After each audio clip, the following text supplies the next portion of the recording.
안녕하십니까. 달구벌 장애인 자립생활센터 사무국장을 맡고 있는 송두용입니다. 오늘 강의는 교통약자이면서 이동에 가장 큰 제약을 받고 있는 장애인의 입장에서 장애 및 장애인을 이해하고 장애인의 이동권의 중요성에 대해 다시 한번 생각해보는 시간을 가지도록 하겠습니다. 장애인이 편하면 모두가 편하다 라는 말 한 번씩 들어보셨을 겁니다. 그렇습니다.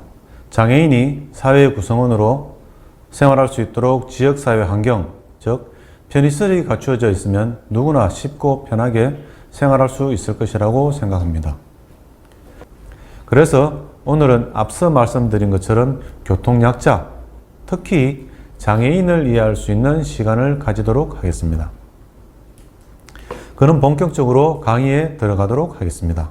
먼저 목차를 보시면 교통약자의 정의 및 개념, 교통약자의 현황, 장애인의 정의 및 이해, 교통약자의 이동권으로 진행하도록 하겠습니다. 먼저 교통약자의 정의 및 개념입니다. 먼저 교통약자의 정의를 살펴보면 장애인, 고령자, 임산부, 영유아를 동반한 사람, 어린이 등 일상생활에서 이동에 불편을 느끼는 사람을 말하는 것으로 교통약자의 이동편의정진법 제2조에 정의하고 있습니다. 법률적 정의에서는 장애인, 고령자, 임산부, 영유아 동반자, 어린이라고 정의하고 있지만 넓게 해석하면 우리나라 국민 누구나 해당될 수 있다는 것입니다. 특별한 누군가가 아닌 바로 내가, 내 가족이 될 수 있다는 것을 기억하시면 좋을 것 같습니다. 즉, 내가 짐을 들어도 교통약자가 되고 내 아이를 데리고 외출할 경우나 임신한 아내와의 외출 등 누구나 교통약자가 될 수 있다는 것입니다. 다음은 교통약자의 개념을 살펴보겠습니다. 교통약자를 정의할 때 좁은 의미의 교통약자와 넓은 의미의 교통약자, 그리고 일시적 교통약자와 항시적 교통약자로 구분할 수 있습니다. 먼저 좁은 의미의 교통약자를 말씀드리면 가장 단순하게 신체적 측면에 초점을 맞추는 것으로 장애인, 어르신, 임산부 등 신체적 특성에 따라 의미하는 것을 말하는 것입니다.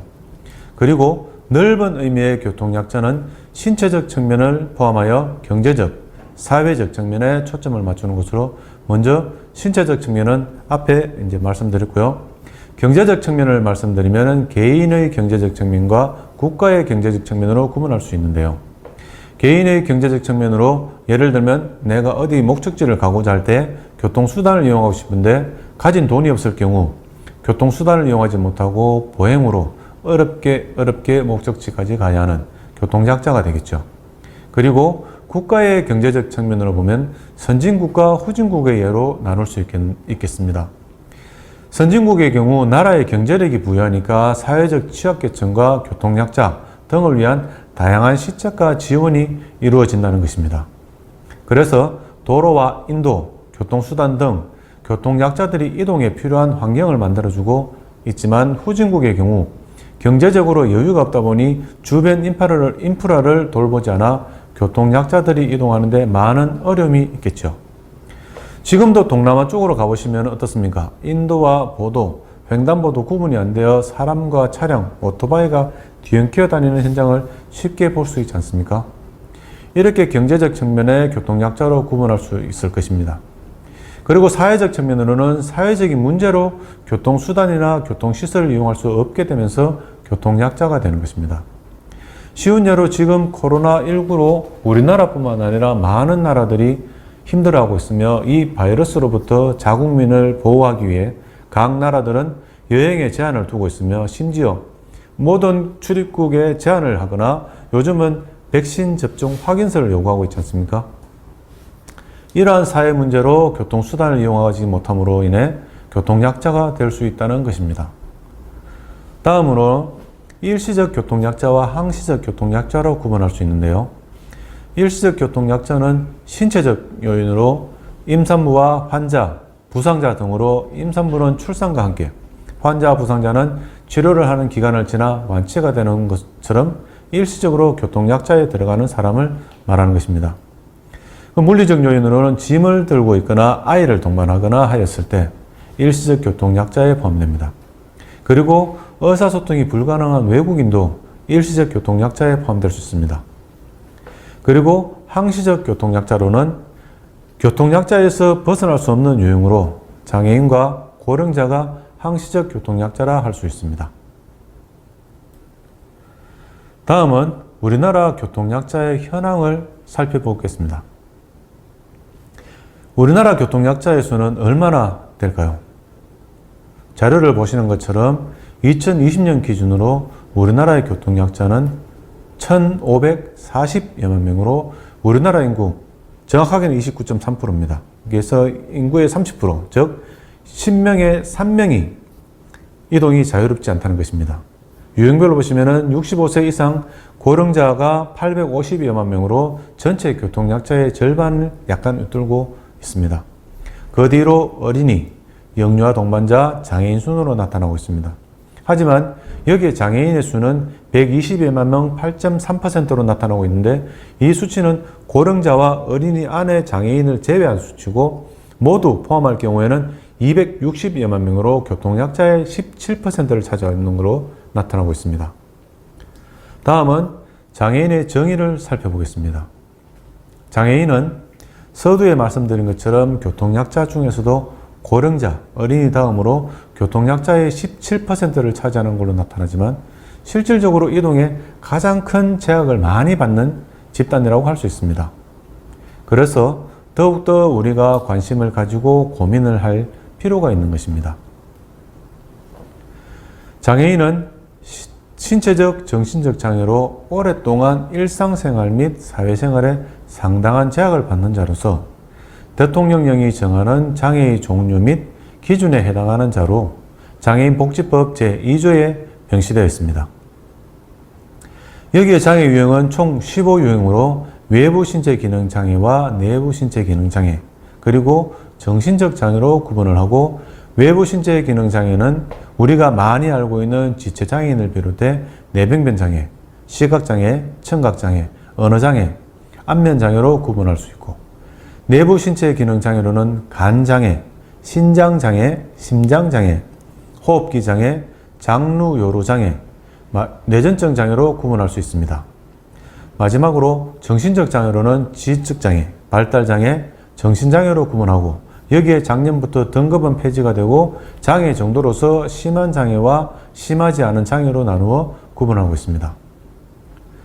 세계보건기구에서는 장애인을 선천적이든 후천적이든 신체적, 정신적 능력의 불완전으로 인하여 일상의 개인적 또는 사회적 생활에 필요한 것을 확보하는 데 자기 자신으로서는 완전하게 또는 부분적으로 할 수 없는 사람으로 정의하고 있어 우리나라보다 더 포괄적으로 정의하고 있습니다. 이는 대부분의 유럽 국가나 미국 등의 나라에서 따르고 있으며 우리나라와 일본 등은 아직 의료적 개념으로 협소하게 해석하고 있는데 점차적으로 확대될 것으로 예상하고 있습니다. 다음은 장애를 바라보는 관점의 변화를 살펴보면 먼저 의학적 모델로서 그동안의 장애는 개인의 육체적, 정신적 손상에서 기인한 것으로 그 장애를 해결하기 위해서는 의사, 물리치료사 등 치료 전문가의 지원과 훈련, 통제를 통해 재활용하는 명목하에 이루어졌다고 할 수 있으나 최근에 들어와서는 사회적 모델을 제시하며 장애의 원인은 장애인의 욕구를 사회 내에서 수용하지 못하고 적절한 서비스를 제공하지 못함으로 인해 발생하는 것으로 보고 사회 변화와 환경의 변화를 통한 장애를 바라보는 시각이 변하고 있는 것입니다. 이처럼 장애를 바라보는 관점의 변화처럼 우리는 장애를 어떻게 정의하고 인식하느냐가 중요합니다. 왜냐하면 장애를 어떻게 인식하고 정의하느냐에 따라 장애 문제를 어떻게 해결할 수 있는지 답이 나오기 때문입니다. 그러한 맥락에서 세계보건기구 WHO에서는 ICF라는 국제장애 분류표를 만들었습니다.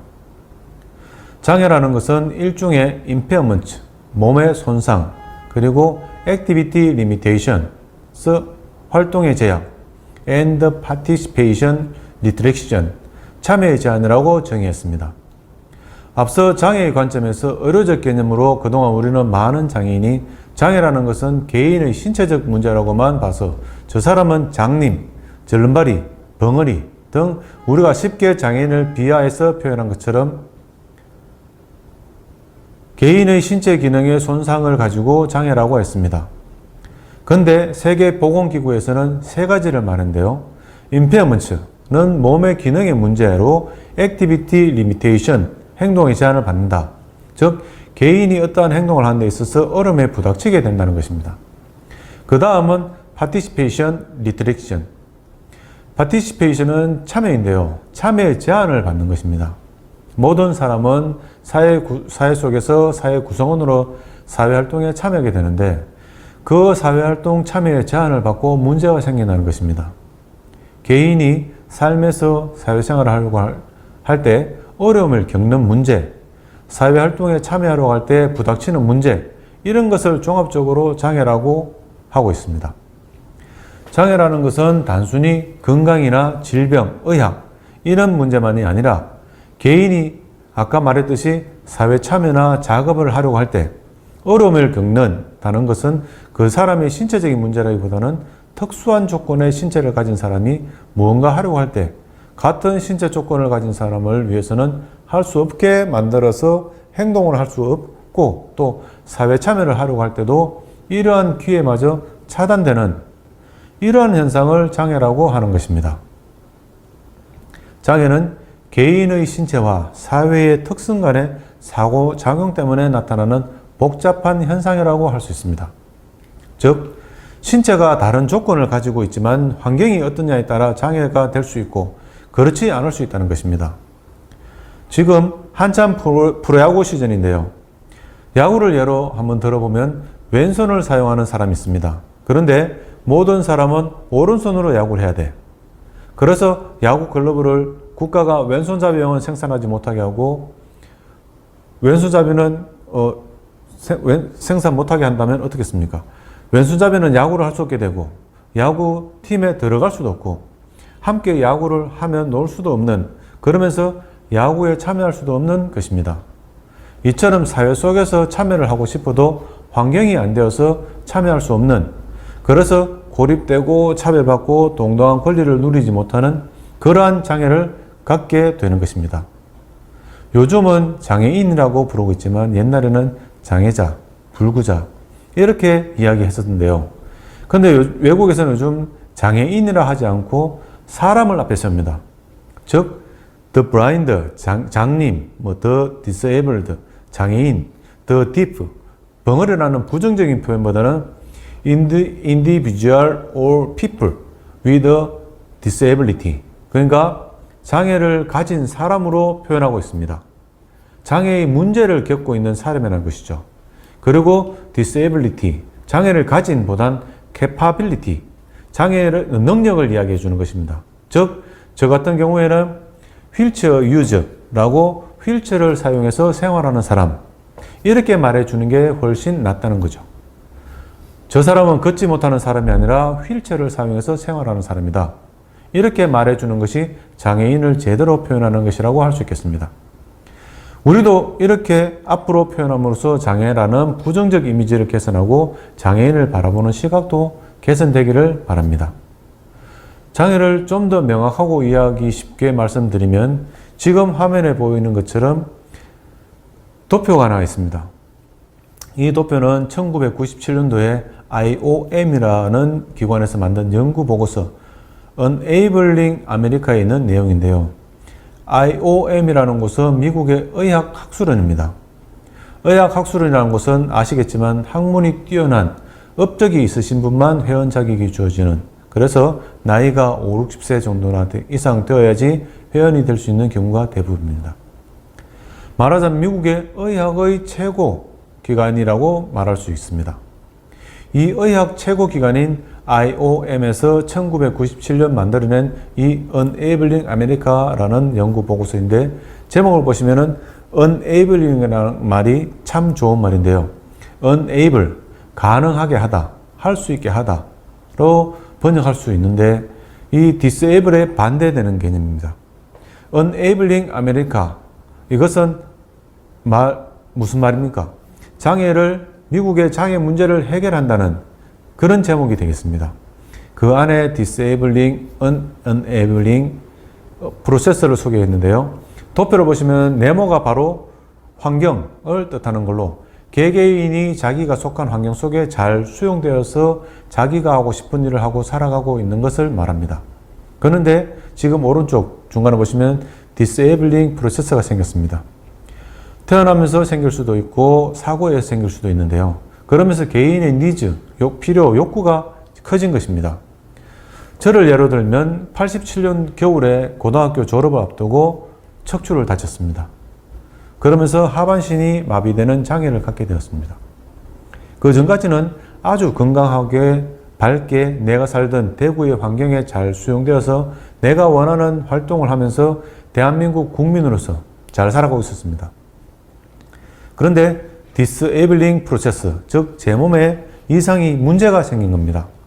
허리를 다쳐 하반신이 마비가 되면서 개인의 필요가 많아졌습니다.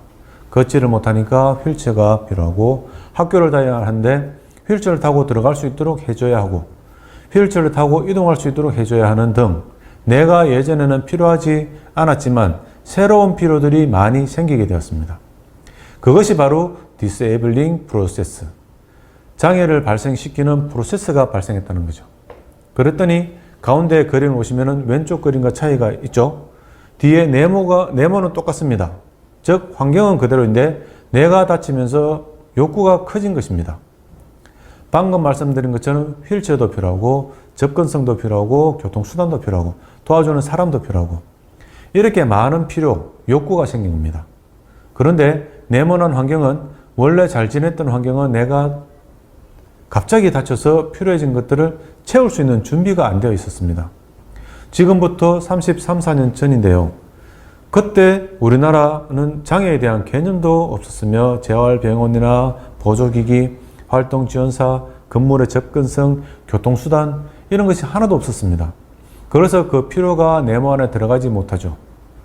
환경이 내 필요를 서포트해 주지 못하니까 내가 사회 참여를 전혀 할 수 없는 심한 장애의 어려움을 겪게 되는 것입니다. 그럼 이 문제를 해결할 수 있는 방법은 뭐냐? 보시는 것처럼 두 가지가 있습니다.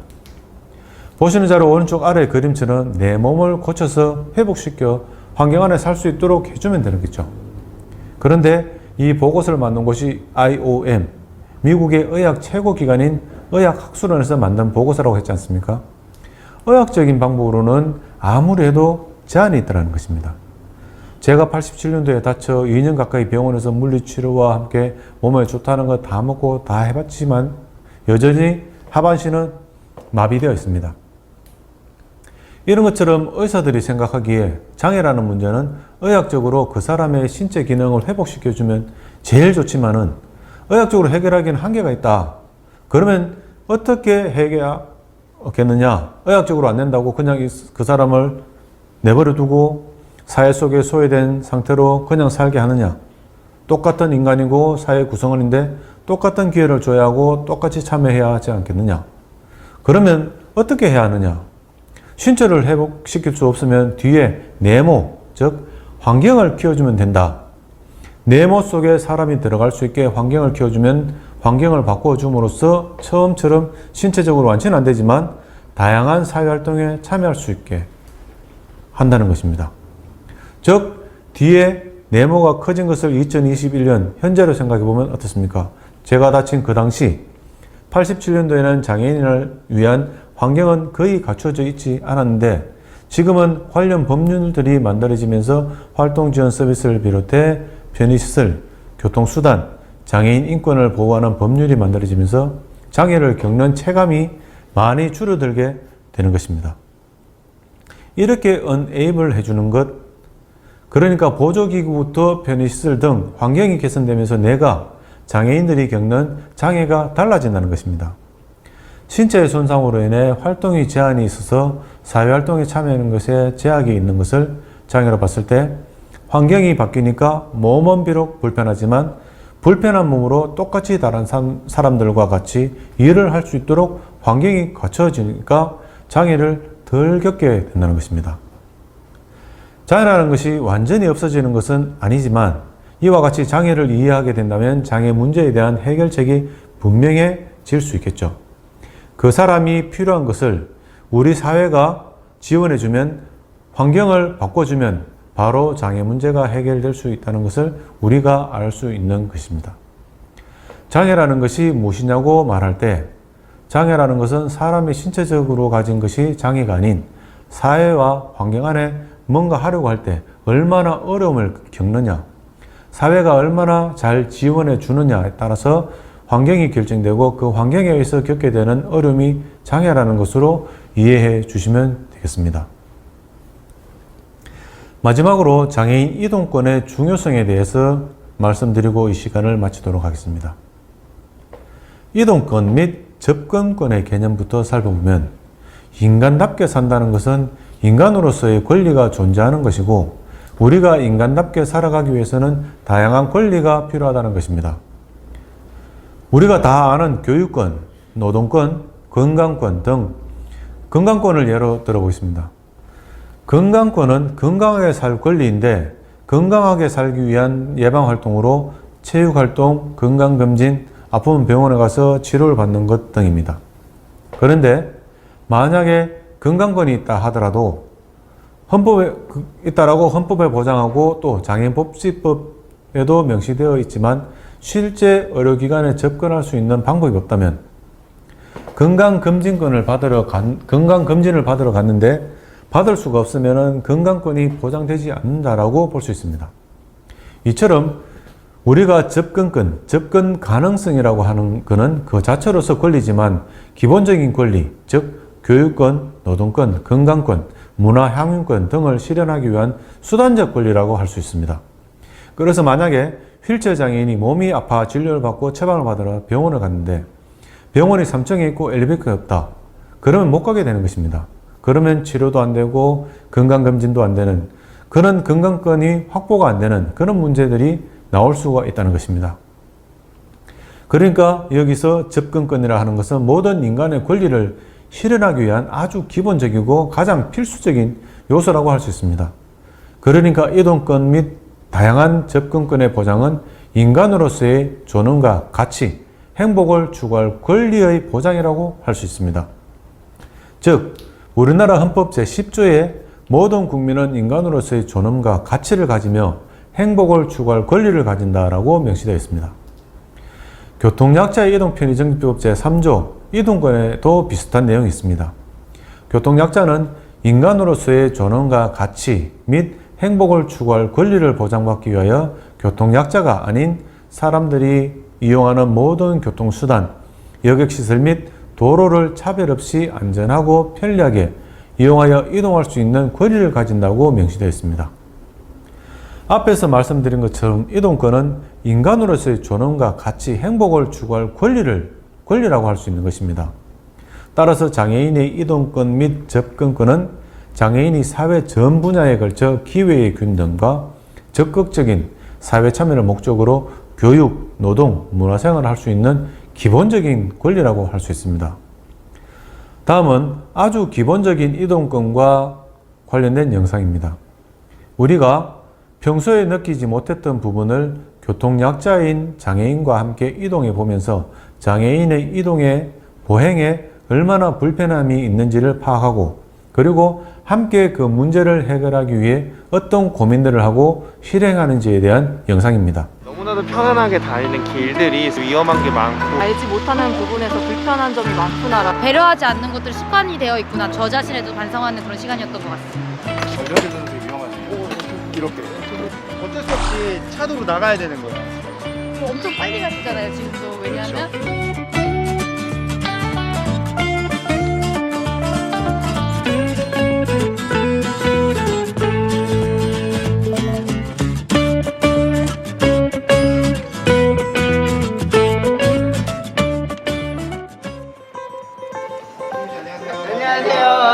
반갑습니다. 네. 저희 청년들하고 같이 우리 지역에는 어떤 불편들이 있는지 같이 좀 해결해보는 그런 프로젝트 같이 한번 해보면 어떠세요? 좋죠. 아, 좋아요? 안녕하세요. 자, 이제 네. 역시 오늘 인석 씨하고 같이 동행할 두 명의 청년들. 네. 이번 프로젝트가 우리 장애인과 또 비장애인이 함께 문제를 공감하고 해결해보는 그런 프로젝트였잖아요.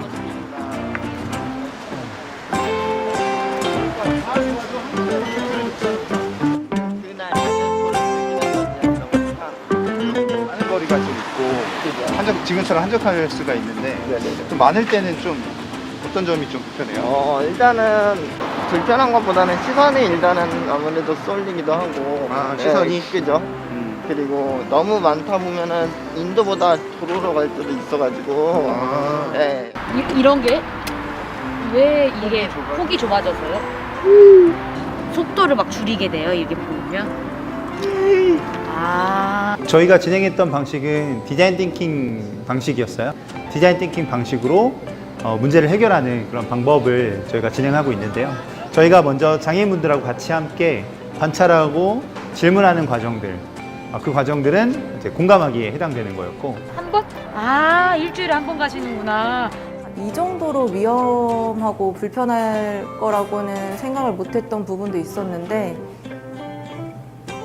같이 다니면서 공감하고 이렇게 이제 처음부터 끝까지 같이 동행해 본 적은 저도 처음이거든요. 제가 이제 싫어하는 구간이 나와서 가기도 싫네요. 여기는 왜 어떤 게 싫어요? 지금 네. 폭이 되게 좁아가지고 지나기가 진짜 힘들어요. 진짜 아슬아슬하게 지나가야 된다? 살짝 들리는 경우도 있어요, 뒷바퀴가. 그래가지고.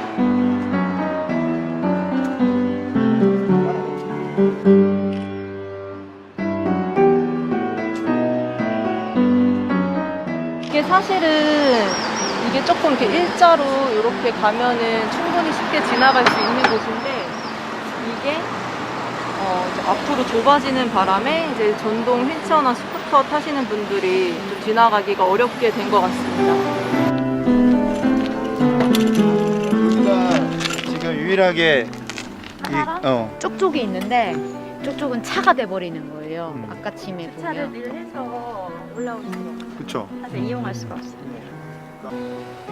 경사도가 하나 밖에 없어서 불편해요. 여기밖에 없어요. 요 하나가 요거 지금 하나가 여기가 윤정 씨 길이라는 걸 알려주는 유일한 도구네요. 주차 금지 요거 하나. 자동차를 위해서는 경사도가 지금 하나, 둘, 셋, 넷, 다섯, 일곱, 여덟, 아홉, 열, 열하나, 12개가 있거든요. 근데 휠체어를 위해서는 2개인데 그나마 하나도 차가 항상 되어 있어서 우리가 제일 중요하게 좀 생각해 봐야 될 부분인 것 같아요.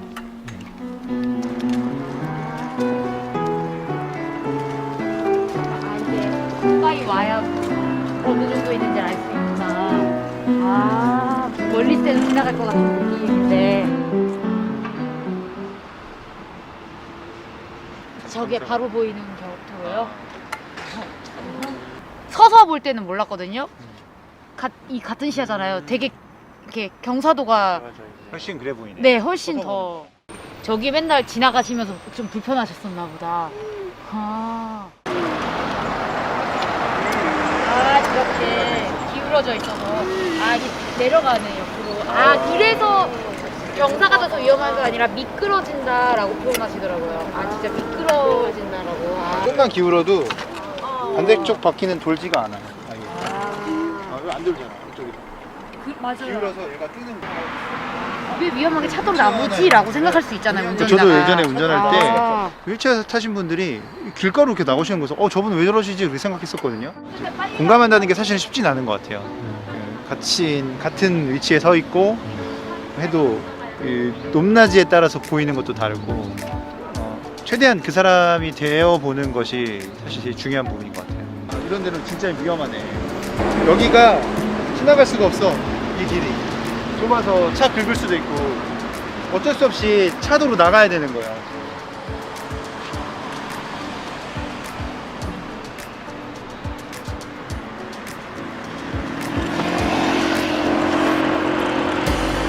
경사로를 만들긴 했는데 너무 위험하게 만들었어. 경사로.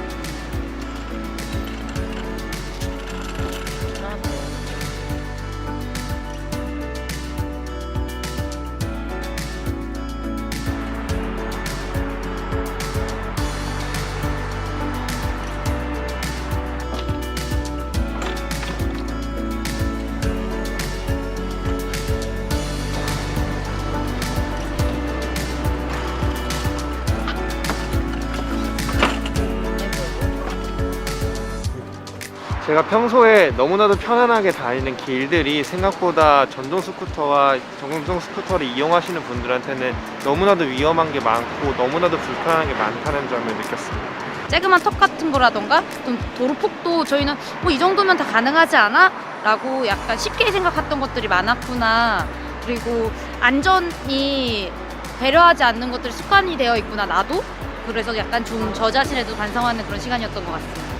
여러분들과 함께 공감하면서 다시 한번 또 개선해 나갈 수 있는 시간이 있어서 정말 좋았던 것 같아요. 네, 아마 태민 씨의 불편이었지만 그죠? 정말 많은 분들이 사실 이미 불편했던 거잖아요. 그렇죠. 네, 그래서 우리가 같이 스스로 문제를 해결해보는 그런 과정도 이어서 아마 진행하게 될 것 같아요.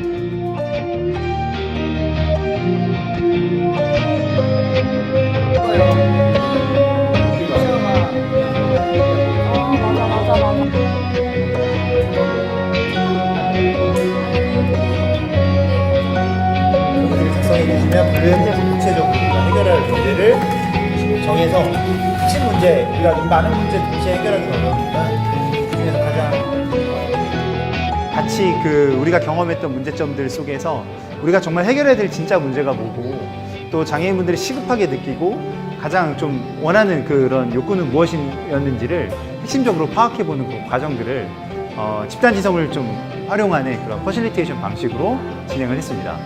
또 하나의 주제는 경사로.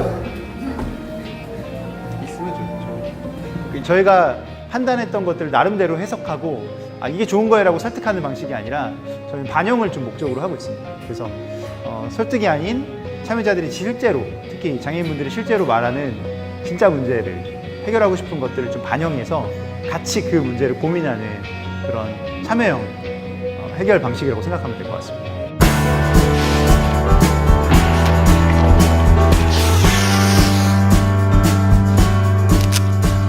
장애인 청년분들하고 같이 아이디어 기획회의를 해서 일단 운전자들에게 저희가 좀 통행로라는 사실을 좀 인식시켜 주기 위해서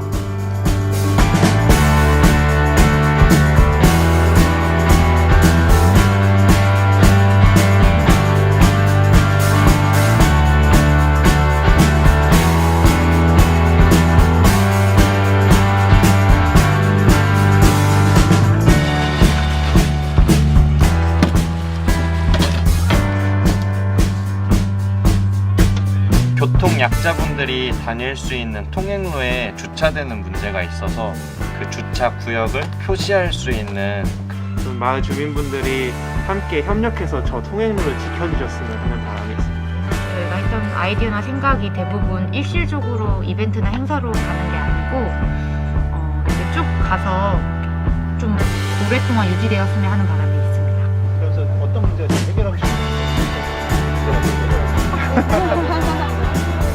에다가 협조해가지고 여기 빨간 봉 있죠? 이걸 한번 얘기를 해야겠다. 앞뒤로 하나씩만 해놔도. 그리고 아침부터 하니까 지역 주민들이 좀 도와주셨어요. 전기도 끌어다 주시고 이거 너무 좋다. 지역 주민들이 좀 환영해 주시더라고요. 다니면서 몰랐던 내용인데 우리가 누군가의 통행을 방해했구나, 특히 장애인들이. 작지만 큰 변화를 만들어낼 수 있는 아이디어인 것 같아요. 휠체어도 이렇게 다녀야 되지만 유모차도 사실은 사람을 피해서 위험하게 다녔는데 이러한 것을 보니까 너무 좋은 아이디어고 앞으로 적극 홍보해서 각 단지별로 다 이렇게 설치했으면 좋겠습니다.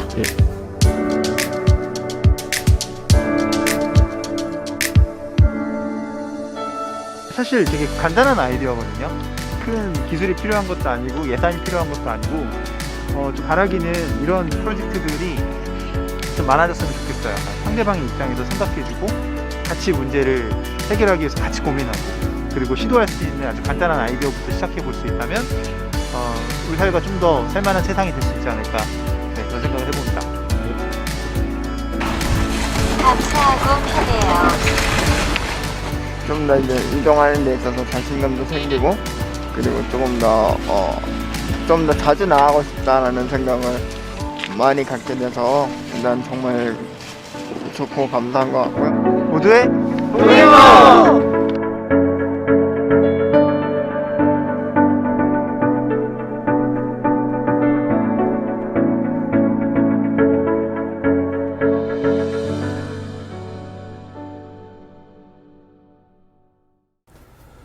영상 잘 보셨습니까? 여러분, 휠체어 타신 장애인분들이 전동 스쿠터를 타시는 어르신들이 왜 인도를 두고 차도로 자꾸 다니시는지 아십니까? 보시는 영상처럼 인도, 그러니까 보도 환경이 좋지 않아서 위험해도 차도로 나가시는 겁니다. 차는 무섭지만 길이 평평해서 이동이 쉽기 때문에 또 차는 운전자가 보고 피해갈 수 있다고 생각하고 위험하지만 차도로 다니시는 겁니다. 여러분, 차도는 길이 패이거나 이상이 있으면은 어떻습니까? 바로 구청이나 시설관리공단으로 민원이 들어갑니다. 그러면은 구청이나 시설관리공단에서는 민원이 들어오면 바로 시정해 줍니다.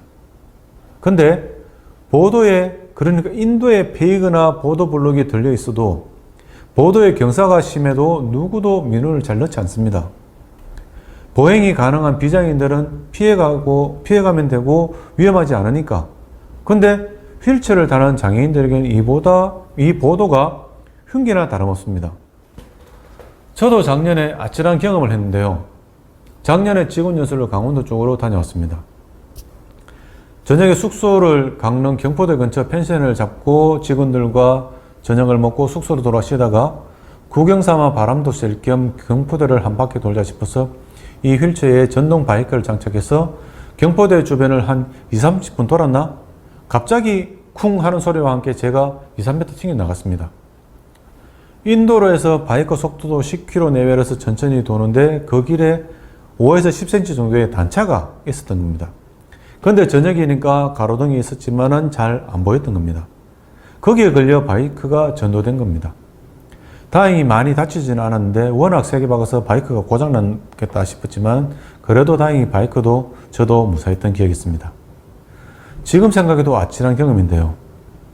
크게 다치지 않아서 직원들한테 이야기를 안 했지만 이런 보도 환경부터 세밀하게 사후 관리가 들어가 안전하게 교통약자들이 외출할 수 있는 그런 환경들이 빨리 만들어졌으면 좋겠습니다. 보시는 영상처럼 작지만 사소하지만 이렇게 작은 것부터 하나씩이라도 변화가 이루어진다면 장애인을 비롯한 모든 교통약자들이 원활한 일상생활, 사회생활이 가능하면서 행복을 찾고 즐기며 생활할 수 있을 것이라고 생각합니다. 오늘 제가 강조하고 싶은 것은 하나입니다. 지역사회 환경. 장애인을 비롯한 교통약자, 사회적 약자들이 기본적인 권리로서 일반 사회 구성원들과 동등하게 경쟁하고 생활할 수 있는 바탕이 바로 이 지역사회 환경이라고 생각합니다. 이번에 대구광역시 지체장애인협회가 2021년도 교통약자 이동 편의시설 설치 기준 적합성 개선사업 보조사업자로 대구광역시로부터 선정되었다는 것을 시청 홈페이지에서 확인했습니다. 먼저 선정된 것을 축하드리면서 이를 계기로 교통약자의 안전한 이동 및 시설 접근을 위한 교통수단, 보행환경, 여객시설 등의 적합성 개선을 통해 교통약자를 비롯한 장애인들이 사회, 경제활동에 참여할 수 있는 지역사회 환경 조성에 앞장서 주시기를 당부드리면서 오늘의 작은 관심과 노력으로 교통약자를 비롯한 모두가 행복한 사회를 만들어갈 수 있을 것입니다. 그럼 오늘 강의를 마치도록 하겠습니다. 감사합니다.